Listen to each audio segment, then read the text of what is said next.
to Director Tantri Emo. In attendance from council members are Councilmember Carla Cisneros, Tiffany Thomas, Carolyn Evans Shabazz, Michael Kubash, and Tarsha Jackson, and Vice Mayor Pro Tem Martha Castex Tatum, and staff from Councilmember Sally Alcorn's office, Amy Peck, David Robinson, and Councilmember Edward Pollard, as we heard from Paul. So Director Emo, your report. Good morning. Good morning. Thank you. This is the 11+1 financial report for the period ending May 31st, 2021. The fiscal year 2021 projections, again, are based on 11 months of actual results and 1 month of projection.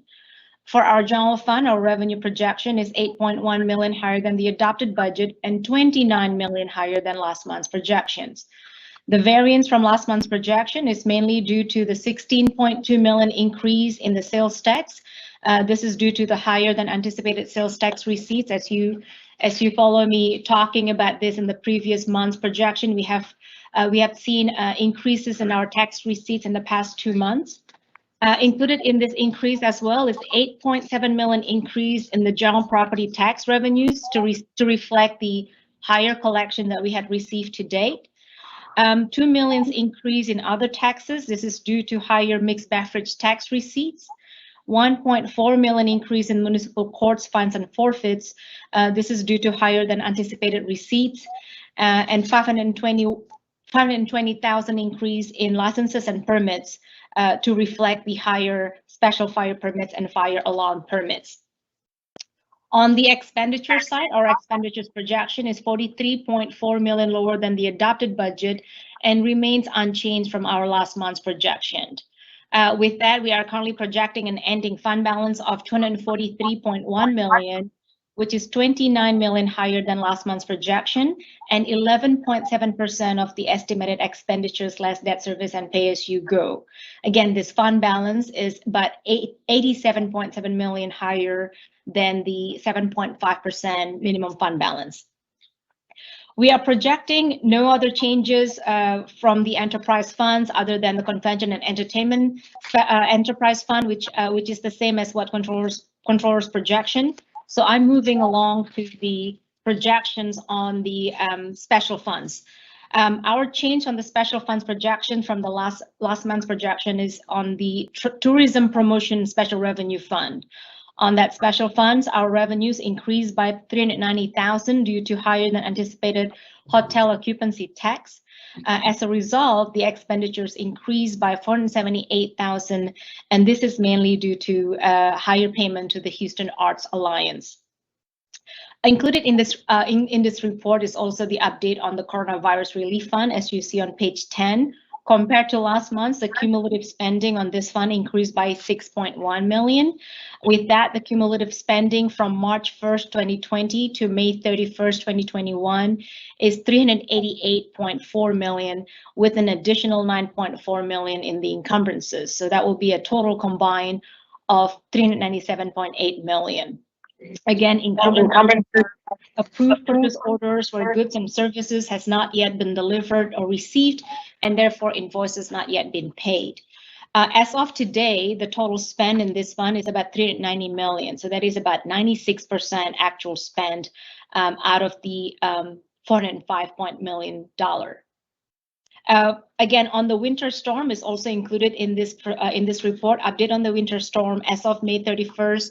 The actual spend for the winter storm disaster, as recorded in the fund, was $4.6 million. With that, I conclude my report and open for any questions. Thank you so much. Thank you, Director. I'd like to welcome Councilmember Abby Kamen, who has joined us. We'll now take questions from council member.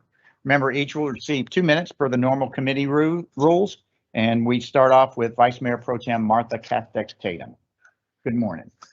Good morning. Thank you, Chair. Mr. Chris Brown, Chris, if you could just kind of speak to the municipal receipts. I know we have talked about the projections and what we have. When you were going through it, it was a little fast and I was trying to write.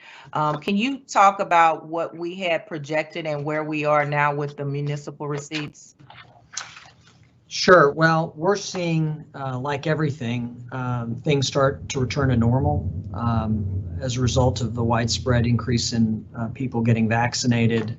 As things start to open up, we're seeing a trend, as you saw in sales tax, quite a nice rebound the last 2 months, but also seeing that in increased receipts in municipal courts.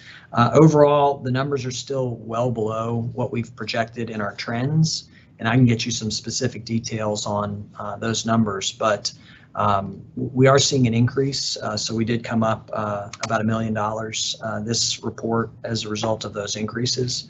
But let me send, I'll email you after this meeting the exact trends amount and also where we're tracking through the 11 months of this fiscal year.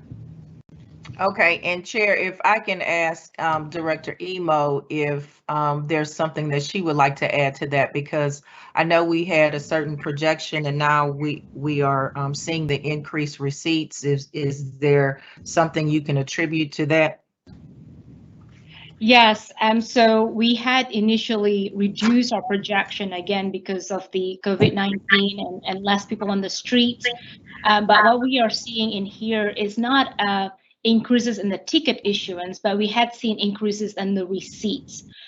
So we did work with the municipal court departments.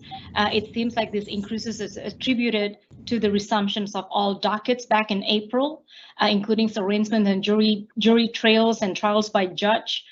So again, we are showing those increases in the receipts, not on the ticket issuance, but we will follow up with the municipal court departments as well to provide more information. Thank you very much. And thank you. I would like to welcome Vice Chair Ed Pollard, who's joined us as well. And we have no other council members in queue.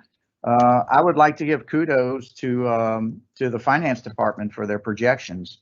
And I would hope that we continue along the conservative projection path, the budget path that is very conservative, in lieu of some of the variants we're seeing with the Delta variant that we've been seeing for a couple of weeks, and then the new Lambda variant that popped up over the weekend in the United Kingdom. So I think we continue down the path of conservative projections and conservative spending until we can see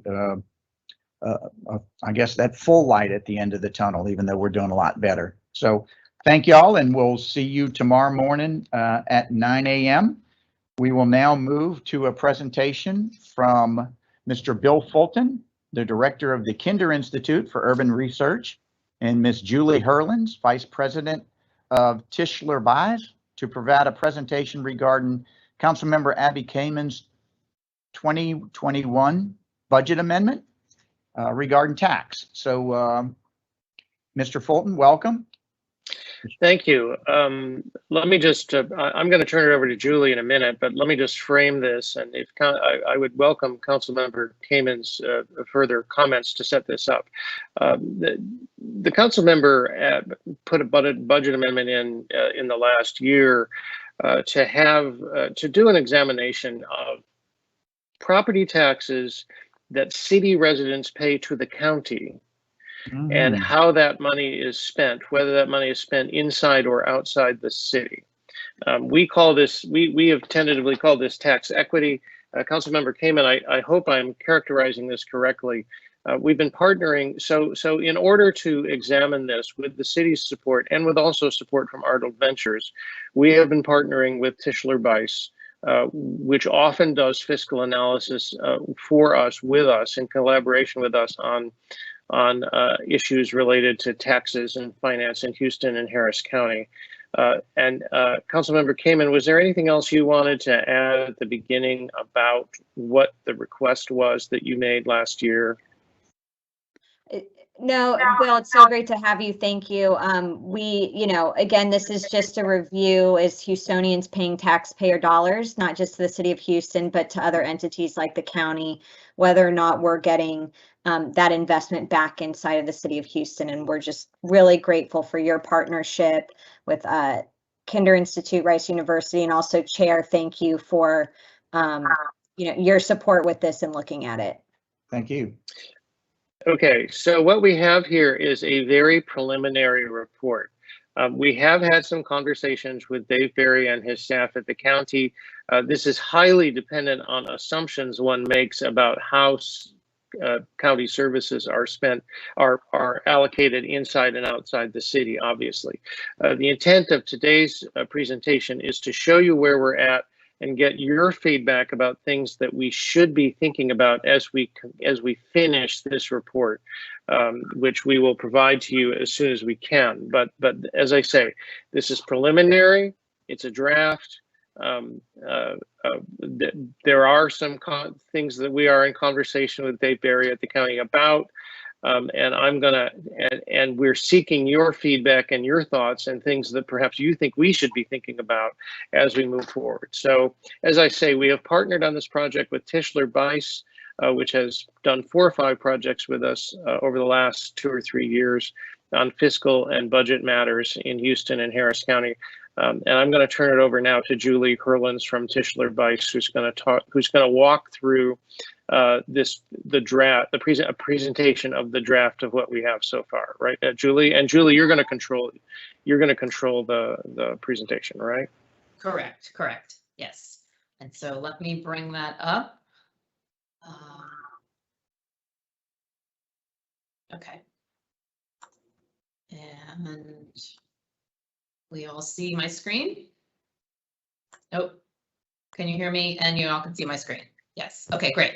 Well, it's a great pleasure to be with you all this morning, and as well as a great pleasure to continue to work with Kinder Institute on these issues. And as Bill mentioned, this is really our core service, fiscal analysis, and as well as this type of a study, which we call a tax equity study, to really understand or to drill down into where revenue sources are from and how the expenditures of those dollars, how they're allocated. But as Bill mentioned, there are a whole host of assumptions on which this analysis is based, much like, you know, where we would do this elsewhere.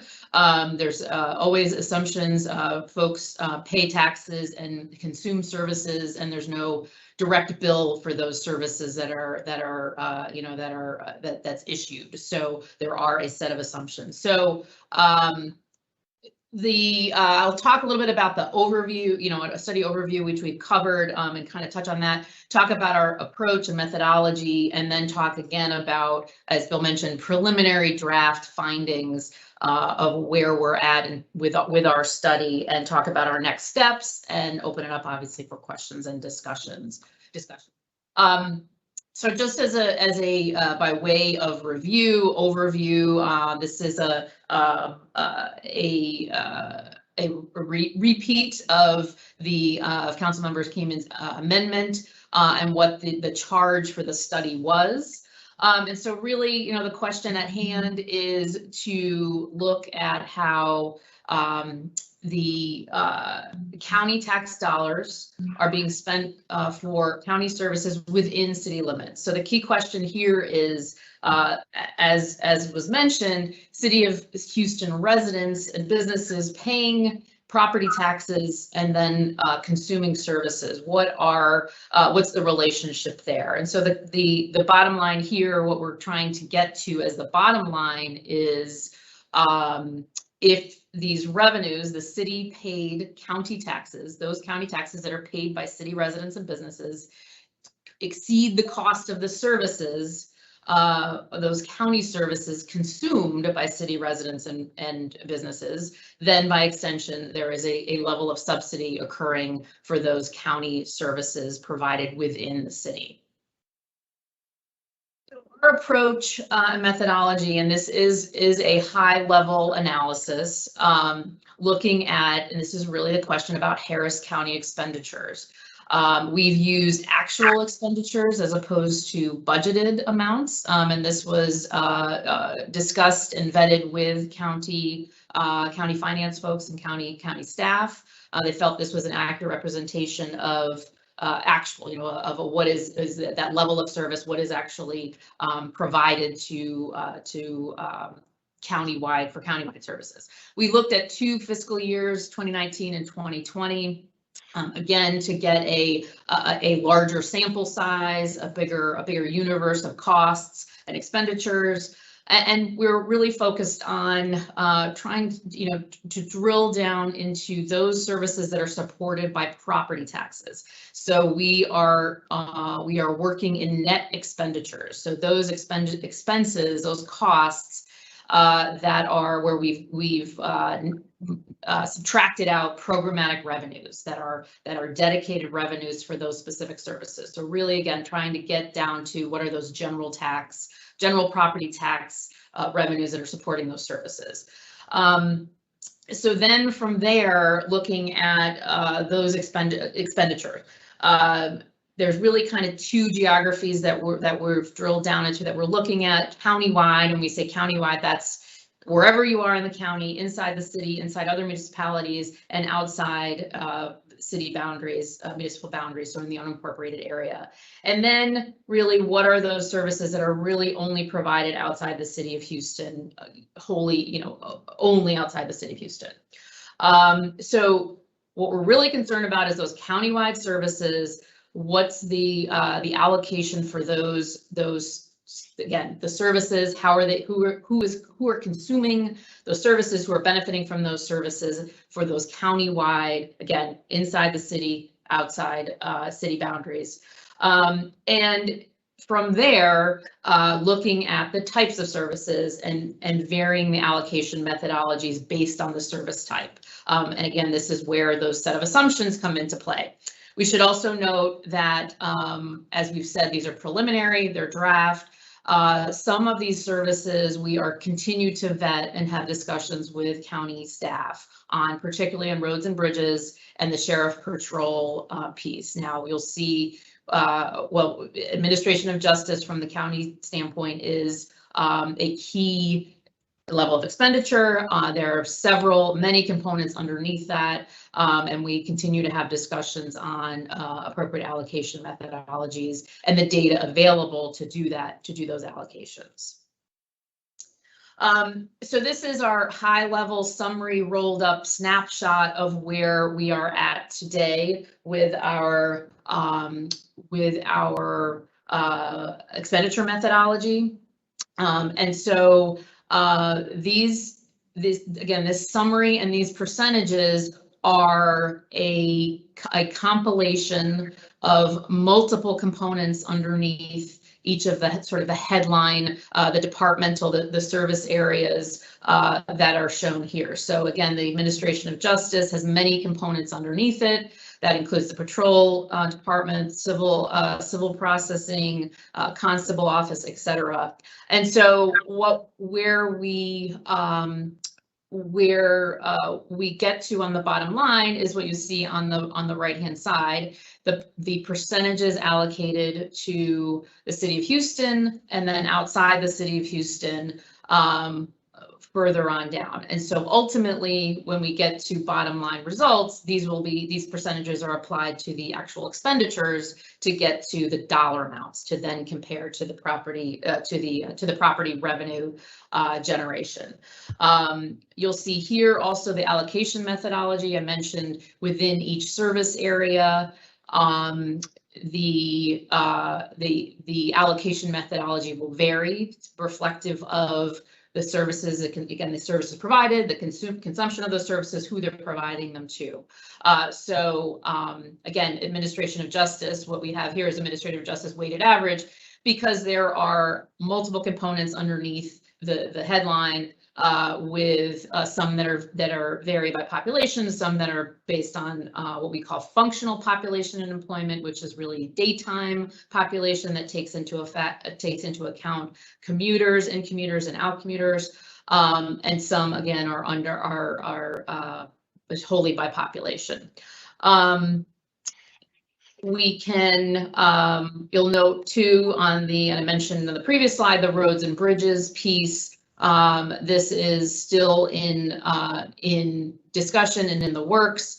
Again, trying to identifying what data is available to allocate expenditures and benefits for the county level of expenditure in that service area. So that's the expenditure side and the services side, and we can certainly circle back and have further discussions on those pieces. But to kind of fill this, to finish this out, and to get to the other side of the equation is the revenue side of it, which is a little more straightforward, because those are place specific revenue generation or revenue generators. So again, we are looking at property tax revenues only. We're using the same 2 years, 2019 and 2020. And these are actuals, and we're getting a division between countywide versus City of Houston.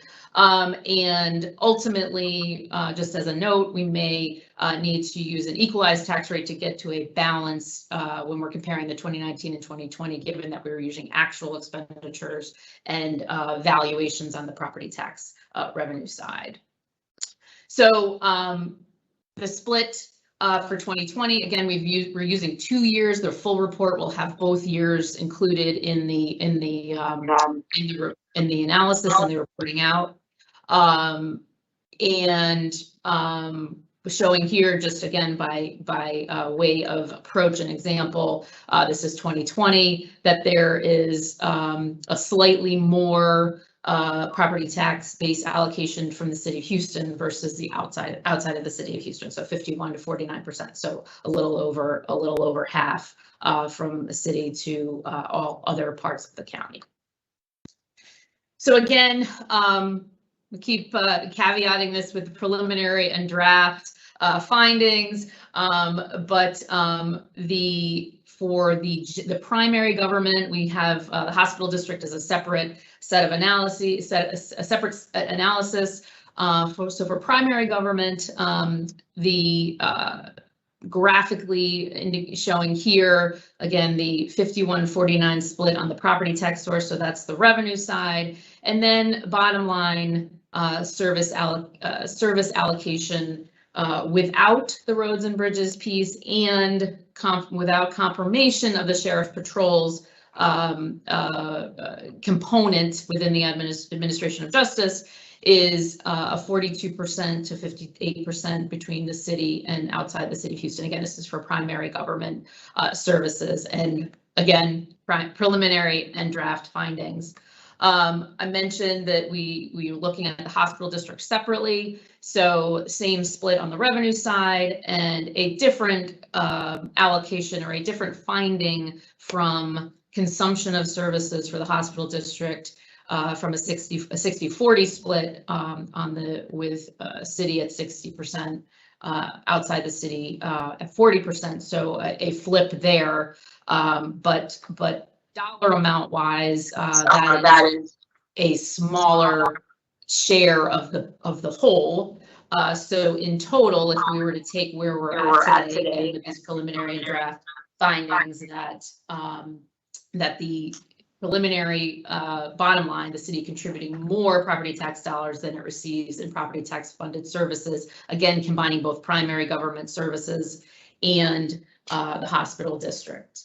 I should note too, and I mentioned this, at the outset, is that the administration of justice expenses really are the key driver here, and the assumption on those allocation of costs is really the component here driving the bottom line findings. Our next steps, as probably you can tell, is to further review and vet assumptions with county staff, taking your feedback on other items to focus in on, or to zone in on, and then ultimately to deliver a report that will be issued through the Kinder Institute. So with that, again, as a high-level presentation, and I thank you for your time, and happy to answer questions and have discussion. And I see Bill may want to have a wrap up here on the closure. So thank you. Yeah. Just a couple things. Again, this is preliminary and it's pretty dependent on the assumptions we make. And let me just give a little more clarification of the two areas that we are still talking to the county about. The first one is the allocation of the sheriff's patrol dollars, which is a big number. You know, the most obvious thing to do is simply say the sheriff patrols outside the city. The county pushed back on that a little bit and said, well, wait a minute, sometimes they go inside the city. So we're trying to see whether the county has any data to support a particular split there. On roads and bridges, there's often a view on the part of city taxpayers that city property tax money is used to maintain roads in the county, particularly in the mud parts of the county. At the same time, as you know, each commissioner controls a certain amount of roads and bridges money. So, for example, Commissioner Ellis controls a pot of money for roads and bridges, and his district is mostly inside the city. So in both of those cases, we're trying to get more detailed information from the county so that we can make reasonable judgments about how to proceed. So with that, I'll turn it back to the chair, and Julie and I will be happy to answer any questions you have. And we really are looking for your feedback today. Thank you, Bill, and thank you, Julie. I appreciate it. We have a couple of council members in queue. I enjoyed your data, and I applaud Councilmember Kamen for bringing this up. This gives us the information that we've always known, and that is the county never spends money within the city. I can look at my own area that I've lived in Kingwood since 1990, and there hasn't been a single project that the county has done for us. And you, Mr. Fulton, you said it exactly. There is a ton of money in roads and bridges that the county uses, and we never see any of these dollars in the area that I live in or the area that I represent. So I would invite every council member to do what I do every year. I take my tax bill and I look at the total amount I spend, and I divide it by the number of entities. The number of entities being the city of Houston, Harris County, Lone Star College, et cetera, et cetera. And by far, the most number of dollars I pay is to my school district, my independent school district. But yet nobody shows up for elections to elect those folks. The second amount is the city of Houston, followed closely, very closely by Harris County. And I never see any projects from Harris County. And I'm very disappointed in it. And your data supports everything I thought. So with that, we'll go to Councilmember Abby Kamen. Thank you, Chair. And again, Julie and Bill, thank y'all. I think one thing that's important to emphasize is the partnership with the county on this. So I do want to say, you know, from the get-go, the county has been a tremendous partner in working with us on this. They've come to the table. The commissioners supported this amendment when I first put it through, and I know they're in conversations as well about what other things they want to be looking at. So I do want to also thank the county for their partnership and transparency with all of this as we continue to work through it, because it's a highly complex issue. But I think when we all have the numbers on both sides, county and city, we know what we're working with, and from there we can look at our partnerships and things like that. So I did want to put that out there, that the county has been a phenomenal partner in this. And again, Kinder, Tischler, Bice, thank you all for working with all of us on this comprehensively. I also wanted to really quickly thank Director Emo, who has also been in these conversations, as well as Dave Barry on the county side. Again, just a great partnership, and I appreciate the commissioners' support with this, because I think it will, when we see the final report, it will better enable us as those representing our constituencies to advocate for those dollars and how to be spent. So whether they're in Mayor Pro Tem's district, I know I have several projects with the flood control district in my own district right now, primarily based on federal funds and bonds, but just to make sure that we know where the dollars are going and that we have a fair share of this. One quick question, Julie or Bill, when we're looking at law enforcement, I know a primary base of that is the sheriff. Does that also include constable costs as well? Julie.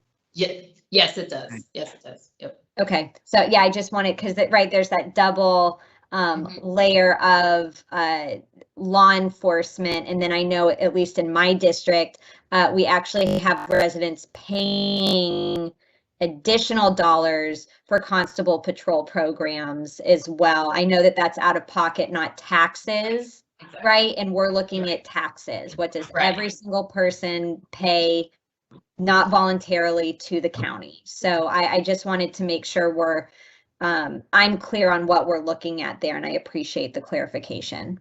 Right. Yeah, and if I may, that we are working in net expenses, so those contract costs are not included in that analysis. And that is one set of law enforcement costs and other, because the constable programs do cover lots of different functions depending on the precinct. So they do, it is a countywide service that's allocated proportionally, inside the city and outside, as opposed to the strict sheriff's patrol arm. That's so to date we have allocated outside the city of Houston, and this is the point of discussion and negotiation that's ongoing with the county. Got it. And then just from the 10,000 foot view, just to make sure I heard it, and again, I know the report's not done yet. This was a preliminary view based on my, the timeline I had set out in the amendment. So thank y'all for working with that as well. I know it was a quick turnaround, but the bottom line that's showing so far is Houstonians are paying taxes to the county and not necessarily seeing that same level of investment back into the city. That is the conclusion so far, subject to the additional vetting and conversations with the county, yes. Great, thank you. And really thank y'all for your work on this. And again, the county has been a tremendous partner who's been willing to do this with us. Thank you. Councilmember Michael Kubash. Thank you very much for this presentation. Of course, anytime you start talking about taxation without representation or taxation without getting back a fair amount of benefits, it just it really can frustrate the citizens. One thing I want you to keep in mind as you're doing your report is we have something called extraterritorial jurisdiction, where we're collecting tax money in jurisdictions way outside the city, all the way to the Waller County line, I know, and so we're collecting these taxes in extraterritorial jurisdictions, and we're not providing any services. We're not providing fire, police, and yet the county doesn't collect any sales tax. So I'm just saying, when you're doing this, at least keep that in mind, that we are collecting taxes way outside of the city and the county, because we have these extraterritorial jurisdictions for sales tax. And other than that, it really frustrates me when I see that no parks are built or funds are spent inside the city of Houston by the county, and yet there's great needs all around for green spaces here. So thank you for bringing this up. Councilmember Kamen, this is really needed. We really need to be aware and look at it. I have to agree with the Mayor Pro Tem that my biggest taxes have been school taxes. That's a great concern, because I want our kids to be properly educated, and of course we don't talk ugly about school taxes because it goes to our kids, and we all benefit when our children are educated. You know that. Thank you very much for your time. I would certainly like you to remember the ETJs. Thank you. Yes. If I might, Mr. Chair, if I might. Yes, absolutely. Yeah. Councilmember Kubash, yes, we're aware of the issue of the sales tax being collected in the limited purpose annexation areas. And we are, as Councilmember Kamen indicated, the city and the county are in conversations about whether there's anything else that should be looked at to round out the picture. This is only about property tax, and that is in discussion as a possible additional step. But that has not been agreed upon between the city and the county at this point, and especially, whether to look at that and how to pay for it. Thank you very much. And thank you, Mr. Fulton. Councilmember Kubash, I heard an interesting statistic last week in a presentation from our state representative. And that information says that the fund balance of all the independent school districts in the state of Texas exceeds the state of Texas's rainy day fund balance today. Let's look at that. The fund balance for school districts exceeds the state of Texas's fund balance. I find that astounding as a former 10-year school board member. My question is probably, Julie, more to you than Mr. Fulton or to Bill. How much more does the city pay to the county for projects? The city gives the county money for projects to do. So how much more does the city pay the county for these projects versus the county's investment in said projects? So we give them allotment of money for projects, and then they do the projects, but there is a dollar amount less that's invested in these projects that we give them the money for. Do you have any information on that? And when you say projects, are so they? We give them projects for dual, let's say we're doing a construction of El Dorado Road down in Clear Lake, and we pay them $7 million for 50% of the project. But I'm hearing that the investment in those projects is a lot less than what we give them for those percentages. So take that, extrapolate that, $7 million from the city, $7 million for the county, project $14 million. Total project is $12 million. Do you have any data on that? And if you don't, can you find out as you go through the next analysis?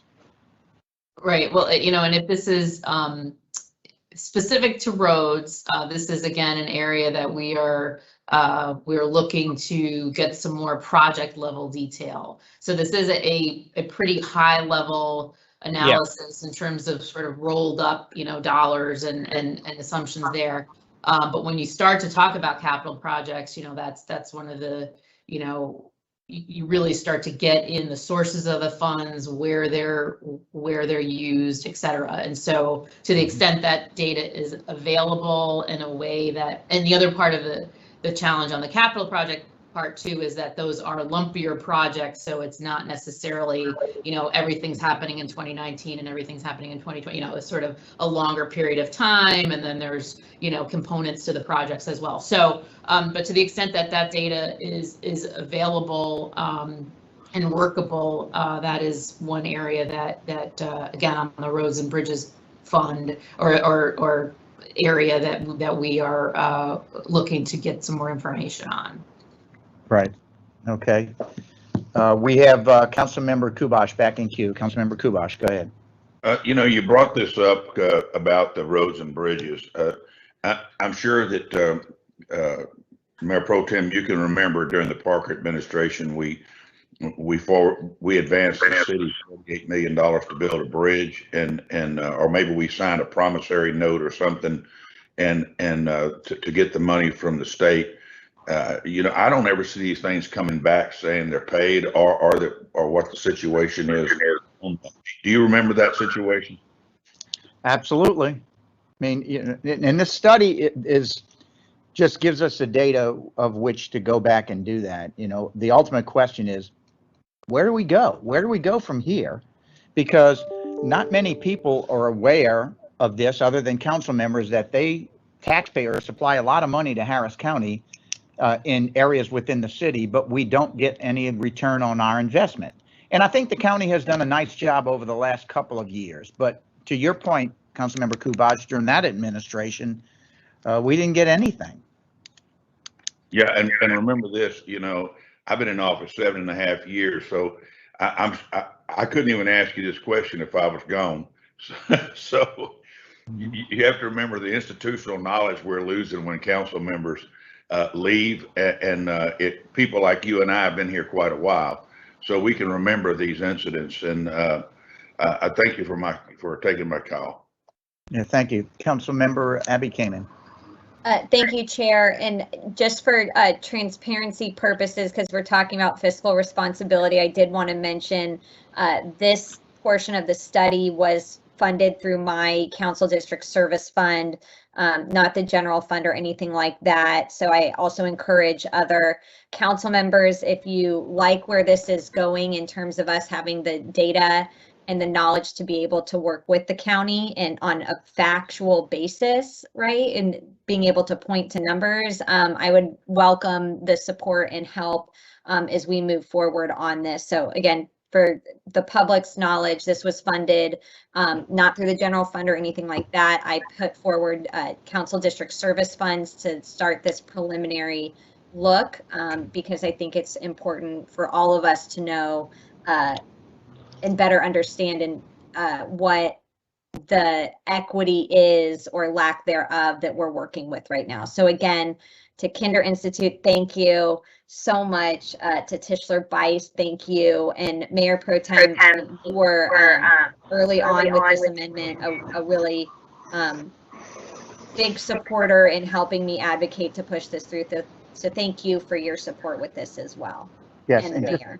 And thanks. And just a quick follow-up, Julie, to my question. I don't think I answered it. Asked it very well. You had a slide in your presentation that talks about the city giving money to the county for investments, correct? Well, the source of revenues, you know, where the breakdown between is again the property tax side, the Right. City generated property taxes versus all else. Right. So the city gives the county money for investment, and the county takes the city's money and spends it on investment. But there is a delta between how much we give them and how much they spend on our investments. Do you have that delta? Well, ultimately, the combination of all of the expenditures will get to this sort of bottom line finding, but it is more, you know, it's the operations really are, you know, the lion's share. So when you say investments, you know, I always think about, you're talking about, you know, direct contributions to projects, which are, you know, more capital. Right. One-time That is not, if I might, the report as it currently stands is confined only to the property taxes that city residents pay to the county directly, and does not include any cost sharing that may occur between the city and county on specific projects, which I think was your question, Mayor Pro Tem. Yes. Right? Yes. Right. Yes. And as a taxpayer, I send the county my money and I get $0 in return for my investment. Me personally, I've never seen a sheriff and the constable from my county in my area. Never, ever.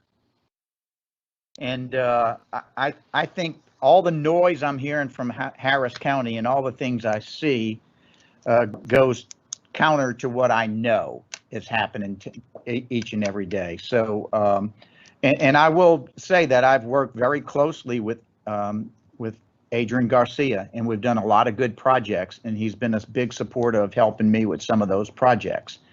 And I'll leave it at that. So my ultimate question, what do we do? Where do we go? Great data. I think it's an interesting subject.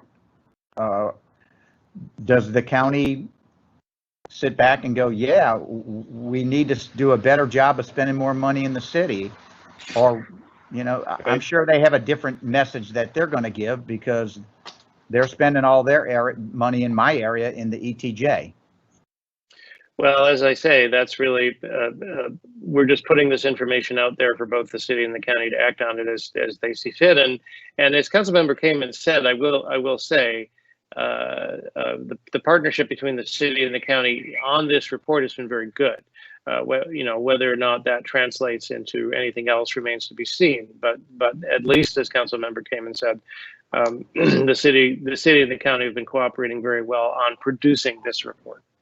Yes. So, but we will take everything that you've said into consideration. Thank you, Councilmember Kubash, for your thoughts about the ETJ, and we will continue to try to drill down with the county on better sources of data about the two areas that are still a bit up in the air, because we really want this to be data-based and evidence-based, as Councilmember Kamen said.